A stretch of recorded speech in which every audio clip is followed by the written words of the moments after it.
आपण पाहताय न्यूज 18 लोकमत।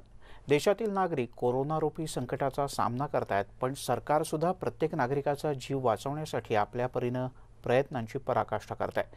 मध्य प्रदेशच्या आगर मालवा जिल्ह्यामध्ये घरोघरी जाऊन लोकांना लसीकरणाच्या संदर्भात जागृती केली जाते, आवाहन केलं जात आहे।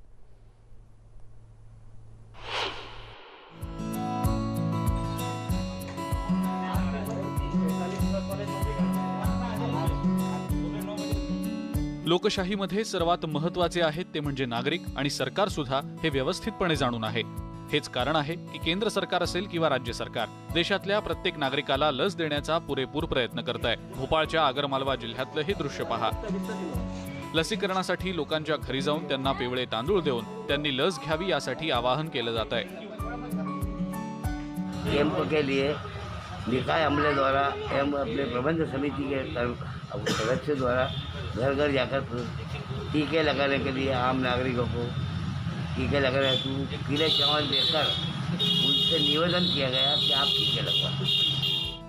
खरं तर आगरमालवा जिल्ह्यातल्या सुसनेरमध्ये कोरोनाच्या दुसऱ्या लाटेनं अक्षरशः कहर केला होता। कोरोना बाधितांची संख्या या भागात खूप जास्त होती, तरीही स्थानिकांमध्ये लस घेण्यासाठी बिलकुल उत्साह दिसत नव्हता आणि म्हणूनच नगरपालिकेचं पथक, वैद्यकीय अधिकारी घरोघरी जाऊन नागरिकांना लसीकरण केंद्रावर येऊन लस घेण्याचं आवाहन करतायत।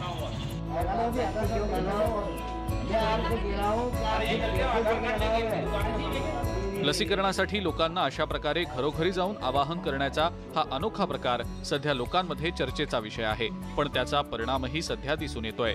जे लोक कालपर्यंत लसीचं नाव जरी घेतलं तरी चिडत होते, तेच लोक आता लस घेण्यासाठी तयार झालेत। अपेक्षा आहे की कोरोना विरुद्धच्या लढाईत संजीवनी ठरत असलेल्या लसीचं महत्त्व लोकांना समजेल आणि कोरोना विरुद्धच्या यशात तेही भागीदार होतील। Bureau report, news 18 network.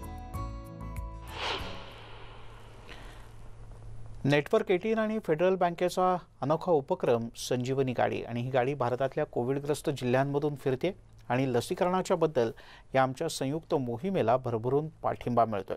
तुम्ही सुद्धा या मोहिमेला पाठिंबा द्या आणि लसीकरणाचं महत्त्व अधोरेखित करूया। पाहूयात आज ही संजीवनीची गाडी कुठे आहे।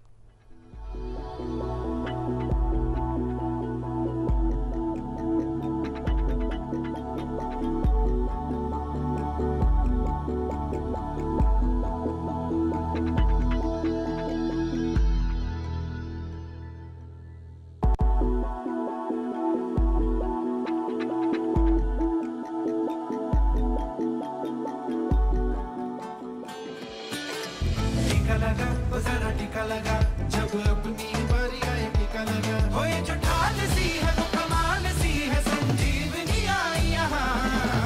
टीका लगा जरा टीका लगा जरा टीका टीका टीका टीका लगाया क्या। हे अँथम तुम्हाला कसं वाटलं ते जरूर कळवा। तसंच नेटवर्क 18 प्रत्येक भारतीयाला कोविड-19ची लस मिळण्यासाठी, त्याला ती मिळते का नाही याची खात्री करण्यासाठी मदत करू इच्छितं। तसंच लसीकरण जागरूकता वाढवण्यासाठी फेडरल बँक आणि नेटवर्क 18 संयुक्तपणे उपक्रम राबवत आहेत। संजीवनी अ शॉट ऑफ लाईफ या उपक्रमात आपणही सहभागी व्हा। आपण लस घ्या आणि आपल्या जवळच्यांना, नातेवाईकांना, मित्रांना नक्की सांगा की लस घ्या, ती निश्चित फायद्याची आहे। यासोबतच या बुलेटिनमध्ये इथेच थांबूयात, पण जाताना एक महत्त्वाची आठवण, लस घ्या आणि लस जरी घेतली तरी सुद्धा काही दिवस आपल्या सगळ्यांना मास्क घालणं अजूनही बंधनकारक आहे। कारण कोरोनाचा पूर्णपणे नाहीसा करायचा असेल तर आपल्याला आणखीन काही काळ मास्क वापरला पाहिजे।